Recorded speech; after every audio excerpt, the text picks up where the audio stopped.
اعوذ باللہ من الشیطان الرجیم بسم اللہ الرحمن الرحیم. ڈیئر اسٹوڈنٹس، السلام علیکم. Raja Imran Asghar Cambridge international science college Talagang کی جانب سے آپ کی خدمت میں حاضر ہے. تو پیارے بچوں، آج ہم نے اپنے اس لیکچر میں نظم نعت جس کے اشعار کا احاطہ ہم نے کر لیا تھا، آج اس کے مشقی سوالات میں سے سوال نمبر 1 کو دیکھیں گے، جو کہ نہایت ہی اہم سوال ہے اور پیپرز میں آپ نے 5 سوالات حل کرنے ہوتے ہیں مختلف اسباق میں سے.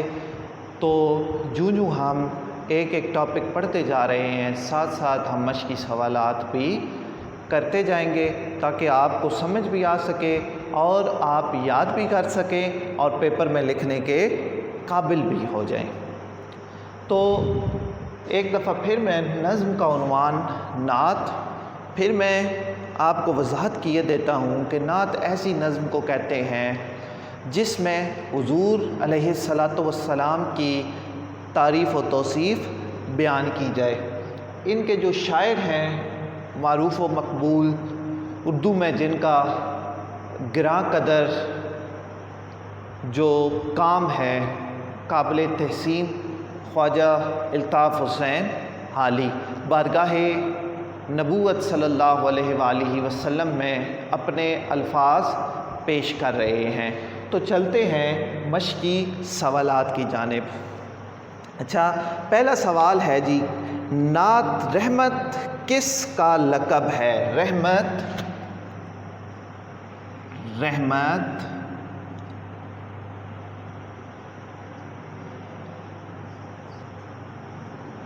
کس کا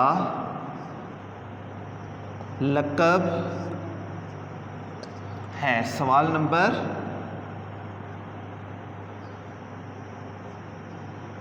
1 ہے جی، یہ رحمت کس کا لقب ہے. اچھا، اس سے پہلے یہ سمجھ لیں کہ یہ لفظ اکیلا رحمت یا کسی بھی کتاب کا نام، مصنف کا نام یا اس طرح جب آپ استعمال کرتے ہیں تو آپ ان کو ہمیشہ انورٹڈ کاماز میں لکھیں گے. کس میں لکھیں گے جی؟ انورٹڈ کاماز میں لکھیں گے، جسے آپ اردو میں واوین کہتے ہیں. کیا کہتے ہیں جی؟ واوین کہا جاتا ہے انورٹڈ کاماز کو اردو میں. تو سوال ہے، رحمت کس کا لقب ہے؟ جب ہم قرآن پاک پڑھتے ہیں اور اکثر ہم یہ آیت سنتے رہتے ہیں، وَمَا أَرْسَلْنَاكَ إِلَّا رَحْمَةً لِّلْعَالَمِينَ، وَمَا أَرْسَلْنَاكَ إِلَّا رَحْمَةً لِّلْعَالَمِينَ، اور ہم نے آپ صلی اللہ علیہ وآلہ وسلم کو تمام جہانوں کے لیے رحمت بنا کے بھیجا. تو رحمت پھر کس کا لقب ہوا؟ بالکل، رحمت آپ صلی اللہ علیہ وآلہ وسلم کا لقب ہے. آپ دنیا میں، بلکہ نہ صرف اس دنیا میں بلکہ اس آنے والی جو اگلی دنیا ہے اس میں بھی رحمت ہیں. چونکہ قرآن میں کہا کہ ہم نے آپ کو دونوں جہانوں کے لیے، یہ جہان جس میں ابھی ہم سانس لے رہے ہیں اور وہ جہان جو آنے والا جہان ہے، جب کیا ہوگا؟ ہر چیز ختم ہو جائے گی. ٹھیک ہے جی، پھر ہم اس جہان میں قدم رکھیں گے تو وہاں بھی آپ صلی اللہ علیہ وآلہ وسلم کا لقب کیا ہوگا؟ رحمت ہوگا. اس کی بے شمار وجوہات ہیں. آپ نہ صرف انسانوں کے لیے بلکہ ہر چیز کے لیے، انسان، جانور، حیوان، حشرات الارض، جتنی بھی اس دنیا میں چیزیں موجود ہیں، آپ سب کے لیے رحمت بن کے آئیں. تو اس کا جواب آپ ٹو دا پوائنٹ لکھیں گے کہ رحمت آپ صلی اللہ علیہ وآلہ وسلم کا لقب ہے. چونکہ قرآن پاک میں اللہ تعالیٰ فرماتا ہے، ہم نے آپ کو تمام جہانوں کے لیے رحمت بنا کر بھیجا. یہ آپ انورٹڈ کاماز میں لکھیں گے. ٹھیک ہے جی، ہم نے آپ کو تمام جہانوں کے لیے رحمت بنا کر بھیجا.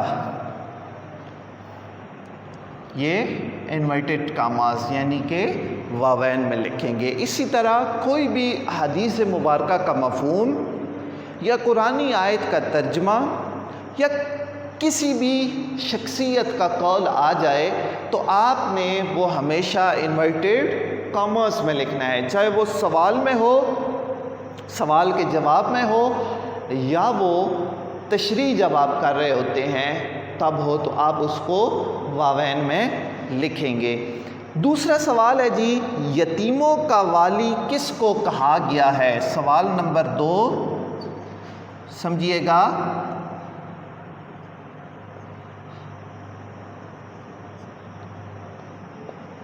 یتیموں کا والی کس کو کہا گیا ہے؟ تو اس کا جواب کہ یتیموں کا والی آپ صلی اللہ علیہ وآلہ وسلم، یتیموں کا والی آپ صلی اللہ علیہ وآلہ وسلم کی ذات اقدس کو کہا گیا ہے. یتیموں کا والی آپ صلی اللہ علیہ وآلہ وسلم کی ذات اقدس کو کہا گیا ہے.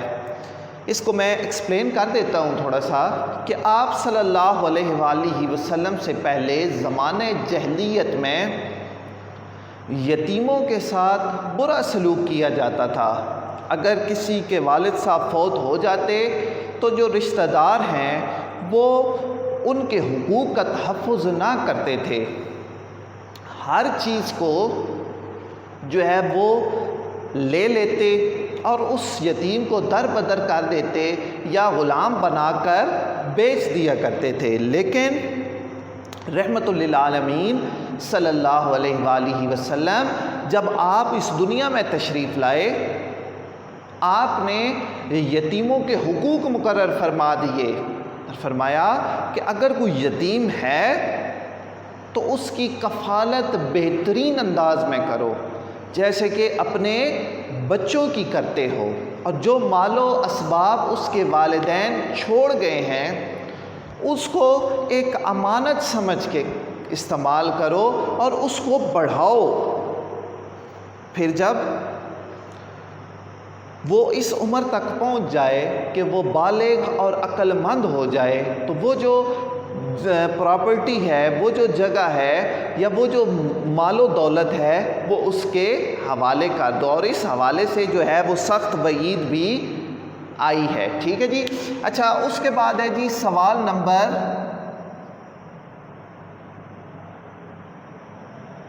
3. سوال نمبر 3 ہے جی، ہرا سے کیا مراد ہے؟ ہرا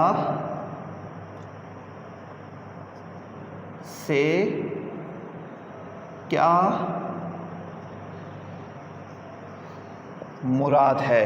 اچھا، یہ وہی ہرا یعنی ہارے ہرا. اچھا، ہرا سے مراد وہ پہاڑ کی ہار جو مکہ سے تھوڑے سے فاصلے پہ تھی اور آپ صلی اللہ علیہ وآلہ وسلم عبادت کے لیے، اللہ رب العزت کی عبادت کے لیے ہارے ہرا میں تشریف لے جاتے تھے، وہاں پہ اللہ کی عبادت کرتے. اور یہ وہی مقدس ہار ہے جہاں پہ آپ صلی اللہ علیہ وآلہ وسلم اللہ تبارک و تعالیٰ کی عبادت میں مشغول تھے کہ حضرت جبرائیل علیہ السلام تشریف لائے اور آپ پر وحی نازل ہوئی. وہ الفاظ کہ اقرا باسم ربک الذی خلق.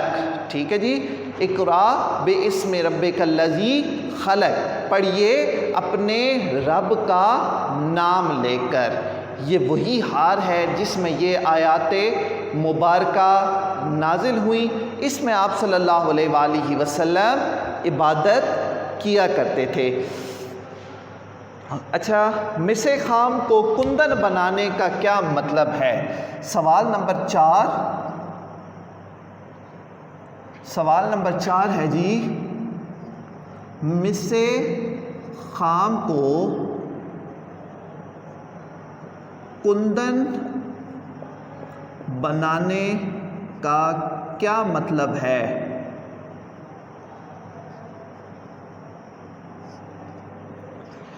میں نے آپ کو جب نظم میں ہم نے اس شعر کا احاطہ کیا تھا، اس شعر کو پڑھا تھا، تو میں نے آپ کو تفصیل سے یہ بات واضح کی کہ مس خام کہتے ہیں کچا تانبا، تانبے کو کہتے ہیں جب وہ اپنی اصل شکل میں موجود نہ ہو، اور کندن سونے کو کہا جاتا ہے۔ ٹھیک ہے جی، ایک مشہور مثل ہے کہ سونا بھٹی میں سے گزر کر کندن بنتا ہے۔ ٹھیک ہے جی، خالص سونا بنتا ہے، اس میں سے جو ملاوٹ ہوتی ہے، اس میں سے جو کھوٹ ہوتا ہے وہ نکال دیا جاتا ہے، کھوٹ اور ملاوٹ نکال دی جائے تو وہ خالص کندن بنتا ہے۔ ٹھیک ہے جی، اب کچے تانبے کو خالص سونے میں تبدیل کرنا، یعنی انسانیت کو اب اس نظم میں اس کا مطلب یہ ہوگا کہ انسان کو انسانیت کی معراج فراہم کرنا، انسان کو انسانیت کی معراج پہ منتقل کرنا۔ انسان کچے تانبے کی مثال تھا، اس میں کھوٹ تھا، اس میں ملاوٹ تھی، بھائی کا گلا کاٹ رہا تھا، بیٹا باپ کا نہیں بن رہا تھا،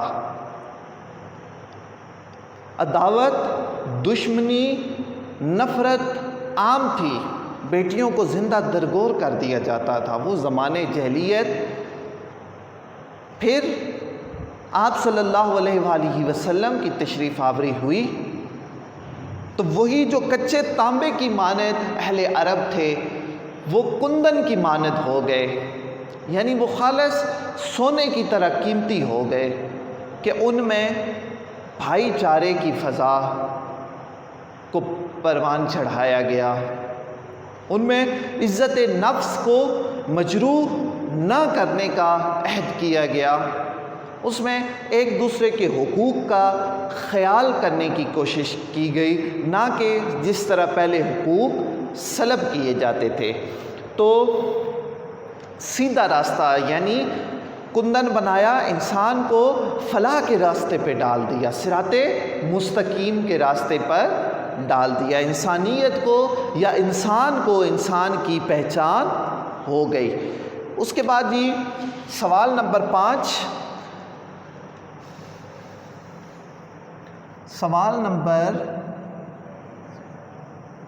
5 ہے جی، عرب پر کیا چیز چھائی ہوئی تھی؟ عرب پر کیا چیز چھائی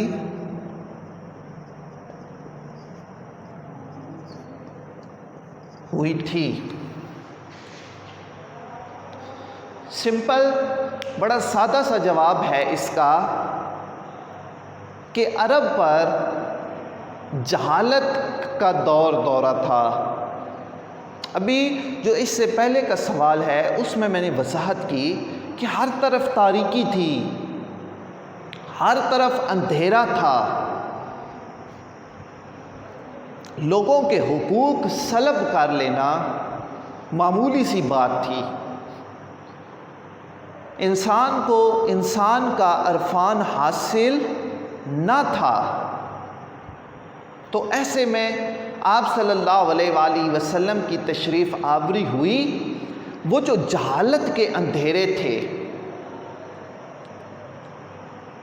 وہ جو عرب پستی کی گہرائیوں میں، پستی کی دلدل میں ڈوبا ہوا تھا، اسی پہ ایک نیا سورج طلوع ہوا، اور پھر دنیائے عالم نے یہ دیکھا کہ وہ تربیت جو آقا نامدار صلی اللہ علیہ وآلہ وسلم نے اس قوم کی، کہ وہ پوری دنیا پر غالب آئی، اور وہ جو دین تھا، وہ جو پیغام تھا، وہ جو میسج تھا، وہ پوری دنیا تک پھیل گیا۔ یہاں پہ عرب پر جہالت کا دورہ تھا، عرب پر تاریکی چھائی ہوئی تھی۔ یہ تو تھے آپ کے مشقی سوالات، ٹھیک ہے جی۔ اچھا، اس کے علاوہ بھی پیپر میں ایک دو سوالات آ سکتے ہیں۔ پہلا سوال کہ حمد اور نعت میں کیا فرق ہے؟ حمد اور نعت میں کیا فرق ہے؟ یہ سوال بھی اکثر حمد کے ساتھ بھی اٹیچ ہو سکتا ہے، آ سکتا ہے، اور جو نظم ہے آپ کی نعت، اس میں بھی یہ سوال ایگزامینر دے سکتا ہے۔ تو اس کے بارے میں آپ کو معلوم ہونا چاہیے کہ حمد ایسی نظم کو کہتے ہیں جس میں شاعر اللہ تبارک و تعالیٰ کی حمد و ثنا بیان کرتا ہے، اللہ کی حمد و ثنا بیان کرتا ہے، اللہ کی خوبیوں کا اظہار کرتا ہے، اللہ کی وحدانیت پہ دلائل دیتا ہے۔ اس کے بعد ہے جی نظم، نعت۔ نعت ایسی نظم کو کہتے ہیں جس میں آپ صلی اللہ علیہ وآلہ وسلم کی تعریف و توصیف بیان کی جائے۔ نعت ایسی نظم کو کہا جاتا ہے جس میں آپ صلی اللہ علیہ وآلہ وسلم کی تعریف و توصیف بیان کی جاتی ہے۔ تو یہ چند ایک سوالات تھے۔ اب آپ نے ان سوالات کو اپنی نوٹ بک پہ تحریر کر لینا ہے، اور طریقہ کار یہ رکھنا ہے کہ سب سے پہلے نظم کا عنوان، شاعر کا نام، سرگرمی، مشقی سوالات، یہ آپ مارکر کے ساتھ ہیڈنگز دیں گے۔ اس کے بعد آپ مارکر سے لکھیں گے سوال نمبر 1، مارکر سے ہی سوال لکھا جائے گا، جواب کی سرخی آپ نے دینی ہے، ہیڈنگ دینی ہے، پین سے اس کا جواب لکھیں گے۔ جواب لکھنے کے بعد جہاں پہ آپ کا کویسچن یا آنسر جو ہے وہ اینڈ ہو رہا ہے، ختم ہو رہا ہے، وہاں پہ آپ نے اس سے جو نیچے والی لائن ہے اس کے درمیان میں ایک لائن لگائیں۔ لائن لگانے کے بعد پھر نیچے والی جو لائن ہے اس پہ سوال نمبر 2 لکھیں۔ فار ایگزامپل یہ جواب میں نے لکھا تو میں نے اس کے ہاف میں ایک لائن لگا دی، ٹھیک ہے جی، خوبصورت کر کے لائن لگا دی۔ لائن لگانے کے بعد جو اس کی نیچے والی لائن ہوگی اس پہ میں سوال نمبر 2 لکھوں گا، اور یہی میتھڈ جو ہے وہ آپ نے تمام جو مشقی سوالات ہیں ان پہ اپلائی کرنا ہے۔ اللہ آپ کا حامی و ناصر ہو۔